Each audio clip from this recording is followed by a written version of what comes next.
Hello there, class.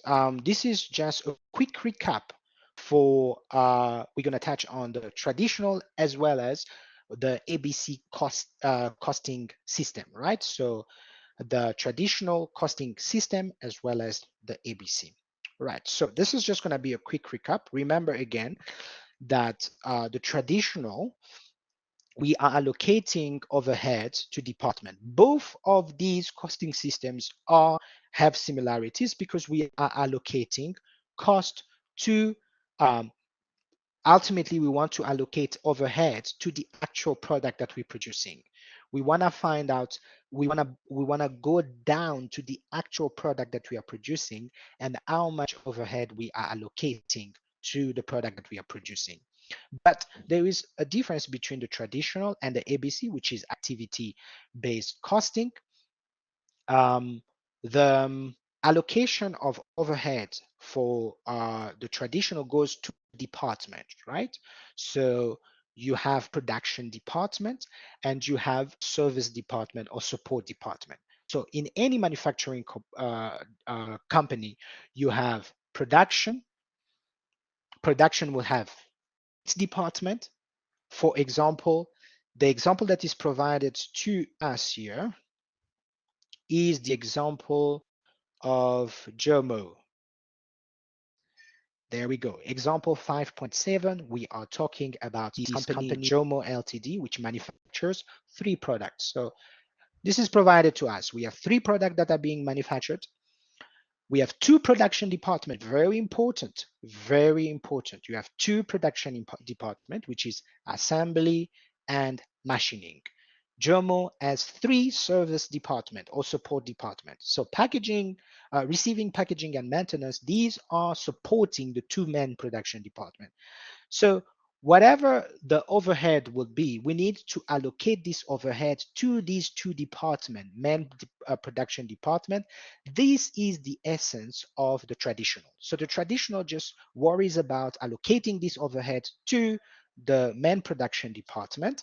And that's why you would hear about the overhead rate. The overhead rate is central when it comes to the traditional department. So we work out, we estimate a rate, a overhead rate. We estimate that overhead rate and we allocate the overhead to the department. There's a small number of cost drivers that are only unit-based drivers. And you would know because you are talking about labor hours and machine hours. Labor hours, for example, for this example of Jomo, we have 2 production department, which is assembly and machining. Of course, assembly will need people, that's labor hour, and machining will need the machines, right? Machine hours will be the cost driver. So these are only the 2 that you would have, and they are unit based only. They are only looking at the number of units that we are producing, right? They are unit based only. But this is not to be more precise, to be more accurate, when you go now to the uh, um, a variable, if I can say, a variable costing, which is the ABC in this case, the ABC, it is activity-based costing. So it provides a variety of cost centers. So you will have separate cost drivers rate. So you're not going to get uh, almost um,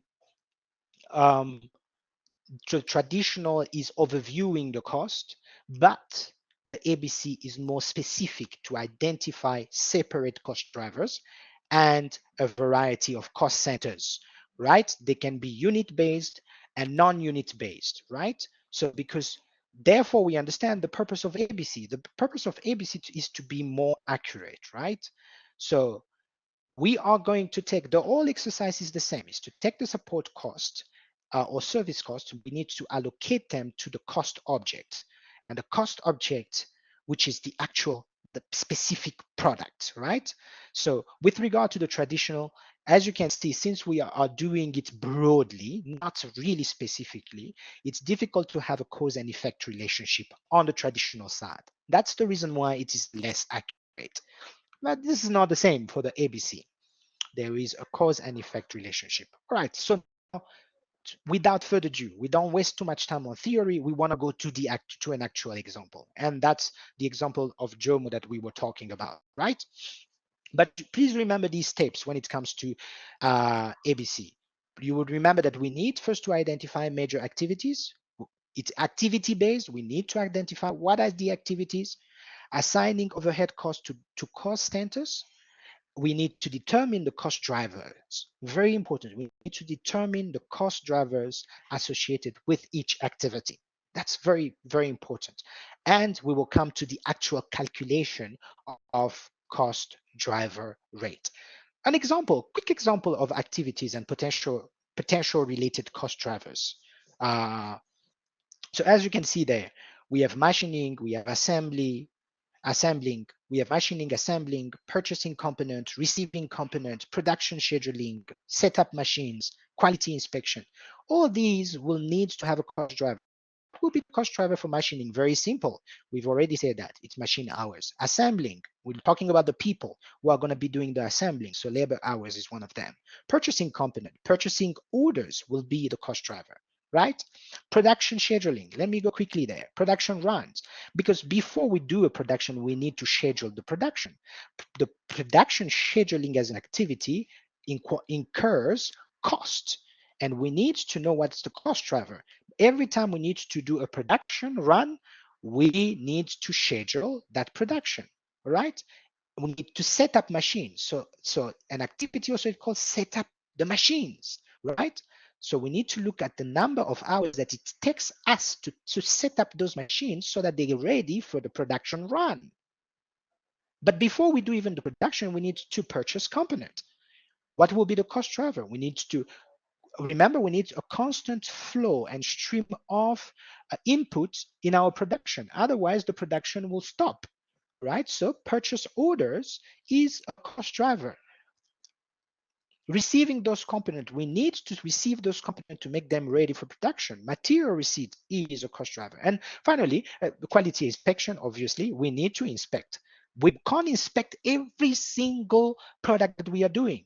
That's not how production works, right? We know that. So we inspect maybe the few first items that are inspected. So we need to look what will be the cost driver. First item inspections.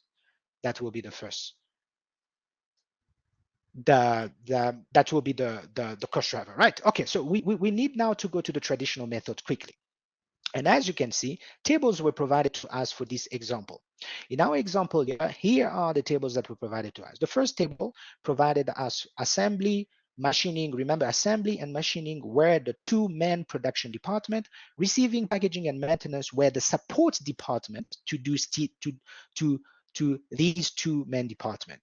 Now, the second table they provided you percentage. Remember, when we were talking about traditional, we were talking about an overhead rate, because an overhead rate has already been estimated, right?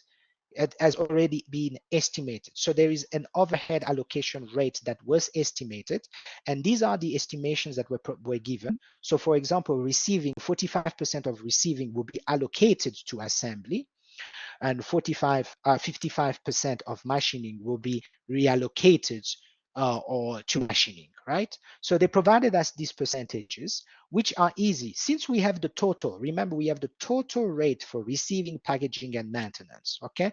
The total overhead costs of the service department. So it's receiving, packaging, and maintenance. We will calculate the percentage. So if you see in our traditional method here, it's quite clear. We can see clearly how we're going to do A, B, C, D. Look at the calculation for A, B, C, D, E, F. We multiply by the percentage. We will get the percentage for assembling. So allocation of receiving to assembly, allocation of receiving to machining. Remember the traditional, we're not allocating it to an activity, but to a department. This will provide us the total overhead allocation. As you can see, we have the total overhead allocation for both assembly and machining. And now, what are we going to do with that total? We need to find out what is the labor hours and the machine hours. All right, there is a table that was provided to us. It is the third table. It provides us the product X, Y, and Z. It provide us the annual output of those products. Remember, 6,000 for X, 24,000 for Y, and for Z, it is 48,000, right? So they provided us the total output. Assembly total labor hour, they provided it to us. So this was given, it was provided. 12,000, 24,000, and all that was provided. What we are interested in the traditional is what is the total? What is the total? For assembly, total labor hour is 156,000, and for machining, total machine hours is 288,000. So we're gonna take the sorry there, let me find the right section of the screen. So labor hours, we're going to take the total overhead allocation divided by the total labor hours. So for assembly, remember the cost driver is labor hours. For assembly, there is no machine hours. So we're going to take the total overhead allocation divided by the labor hours will provide us a rate per hour. So now we have a rate per hour. Overhead rate per hour, right, is 5 rand and 66 cents, right? But for machining, we're looking at machine hours. So we take the total overhead allocation for machining divided by the machine hours, which will provide us with 3 rand and 81 cents for machining, right? So that's the labor, that's the machine, the rand rate per hour, the rand rate per hour, right? But remember again, for both of these methods, we need now to allocate it to the specific product XYZ. This is the purpose of the last table here. We have the labor hours per unit. How do we find the labor hours per unit? As you can see, X, the total assembly labor hour for X was 12,000. How many did we produce? 6,000. 12,000 divided by 6,000 give us 2 labor hours to produce one product X. It takes us 4 machine hours to produce one product X. That's the purpose of these two. As you can see, for the assembling, it's 2 it's 2 labor hours for X, Y, and Z. 2 labor hours for X, 2 labor hours for Y, and 2 labor hour for Z. That's what you are seeing here on this table. So we are seeing labor hours per unit for X and labor and machine hours per unit for X. 2, 4, 2, 3, 2, 4. Okay, so that's where this comes from. So now we're gonna multiply it by the rate per hour. So we have the number of hours, number of labor hours multiplied by the rate, the labor rate per, or the rate, the rand rate per labor hour. The per labor hour, as you can see, it's 5 rand and 66 cents. Multiplied by 2 will give us 11 rand and 32 cents. Okay, for the machine hours, we have 3 rand and 81 cents multiplied by 4 machine hours per unit of X that we are producing will provide us 15 rand and 24 cents. That's these two, A and D. If we add them up together, we will get the total overhead cost per unit. That's what we want. This whole exercise is about finding what is the overhead cost per unit of X, per unit of Y, and per unit of Z, because these are the actual cost object, the actual product that we are manufacturing. Okay, so what's now is the difference now with the ABC, the activity-based costing, right? What is the difference? Here the difference, right? The first thing is that there is no allocation per percentage. We talked about that. There is no allocation per percentage, right? And as you can see, receiving, packaging, and maintenance are highlighted there strongly to tell you there is no allocation by percentage or anything to do with overhead rates that are worked out prior to the production, right? So there is no that, right?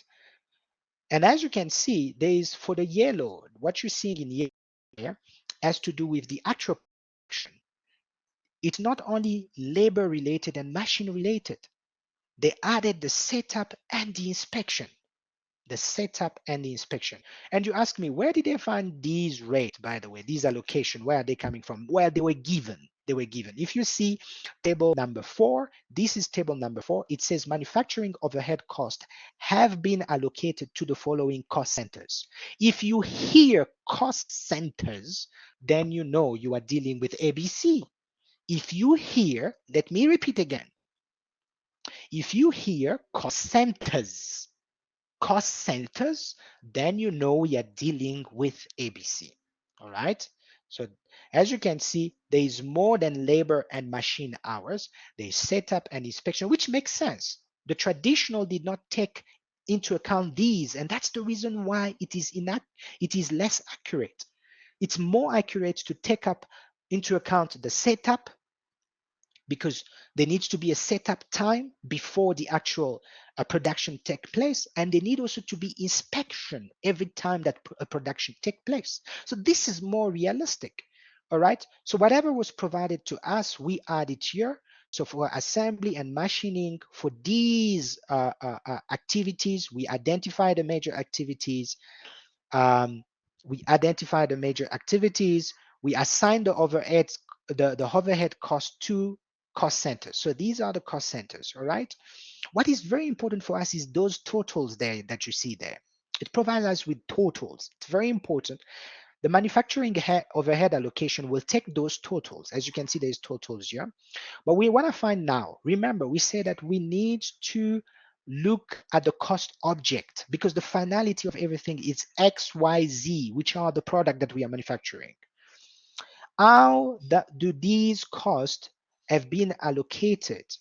Uh, um, we're looking at the cost drivers, right?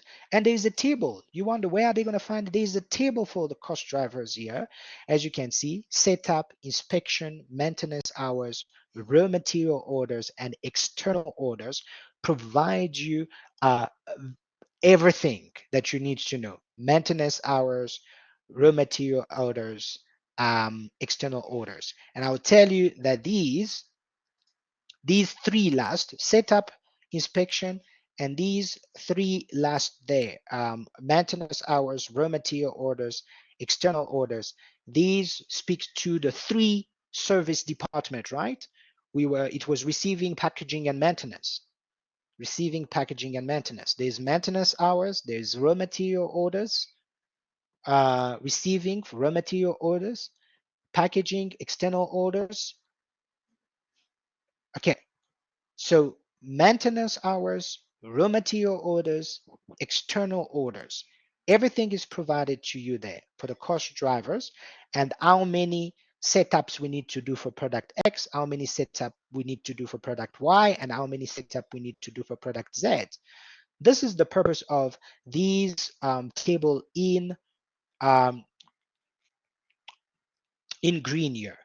So if you look at the green there, this is the purpose: from setup, inspection, receiving, packaging, and maintenance. Setup, inspection, receiving, packaging, and maintenance. Receiving, packaging, and maintenance. Remember packaging, external orders. We're packaging for external orders, receiving material orders. All right, so this is just logical. Please remember, use your logic when it comes to this. Maintenance, you can't put for maintenance material orders or external orders. Maintenance, it will be maintenance hours. Packaging, you are packaging in order um, to ship it, right? So external orders that are coming in. But receiving, we are receiving the orders that we made.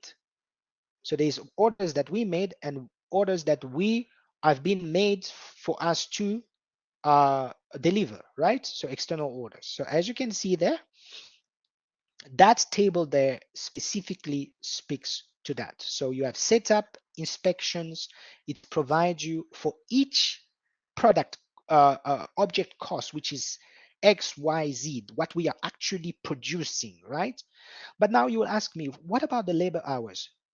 The labor hours and the machine hours. Oh, well, that was provided to us. Remember, we did also use it in the, um, the traditional, but we use only the total assembly hours and the total machine hours. But here we will be more specifically to use the 12,000 for product X when it comes to total labor hours, and the 24,000 for machine hours for product X, and product Y and Z as it is. So that's basically, we took it straight from what was given to us. Okay, what is the purpose of this? The purpose of this is what we want to find out: what is the total volume of the cost driver? So for labor, we want to find how many, for all the entire production, how many labor hours? It's 156. What was the total? 156,000. So therefore, this leads us to the calculation of the activity rate. So how many labor, what is the cost per labor hour? The cost per labor hour, we will take the total cost for labor divided by the total cost for cost driver volume, the total volume of labor hours we put in. So that's why we will see 156,000 divided by 156,000 provide us 1 rand per labor hour. This is important, and we do also the same for the rest. Now, how are we, now that we have the rand per labor hour, can we now attribute it to each product? What is the labor related, the labor hours for the product X? So we will take the labor related number of hour was 12,000 multiplied by the cost driver, which is 1 rand. It will give us 12,000. But look for product X for machine. For machine, how many machine hours for product X? It was 24,000 for product X, machine hours, 24,000 machine hours for product X. Okay, so we would take 24,000, right, multiplied by what is the cost per machine hour. It's 0.5, 0.5. So basically, it's 24,000 multiplied by 0.5 gives us 12,000. So as you can see there. So you do this calculation as it is, you will get for X, you'll get for Y, and you'll get for Z. This will lead us to the total overhead cost, obviously. And we have the number of unit. Remember the number of unit, 6,000 for product X, for Y, 24,000, and for Z, 48,000. So we divide the total by the number of units, then we will get the overhead cost per unit. All right, but all this won't mean a lot if you don't compare now between the two. Look at the comparison between now the traditional and the ABC. For product X, we allocated 26 Rand and 46 cents. 26 Rand. But ABC, which is more precise, tells us that the allocation should be 76 Rand and 48 cents. A difference of almost 50 Rand, meaning that we had under allocated. It was, we undercosted. We undercosted for product X, we undercosted for product Y, but we overcosted for product Z because we initially allocated using the traditional method 26 Rand and 46 cents, right? But the actual cost using the ABC, which is more precise, is 15 Rand only. So a difference of 11 Rand. So we overcosted. So this is quite very important. Please, like I said again, this is good, but you need now to do the actual practice. Take the same example and do the practice for both traditional method and ABC and do the comparison. Everything is in front of you. You don't need to specifically repeat the headings, write the headings, do the tables exactly as they are. That's the purpose of this. That's not the purpose of this. Everything that is highlighted in small tables that I've made and arrows that I've shown, this is really what you should fix your attention to. And remember the 8, which means that the tables that you should look at for each costing system. All right? So, right. Let me know if you have any question, but everything seems to be straightforward.